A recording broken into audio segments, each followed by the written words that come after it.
Religious festivals. Religious festivals are celebrated to worship our gods and goddesses.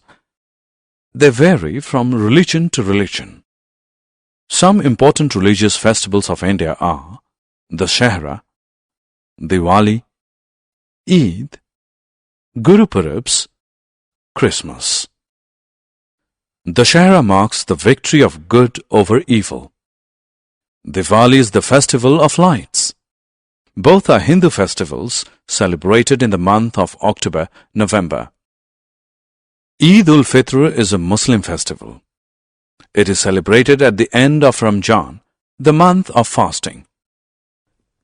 Guru Purabs are celebrated by Sikhs. They mark the birth anniversaries of 10 Sikh Gurus.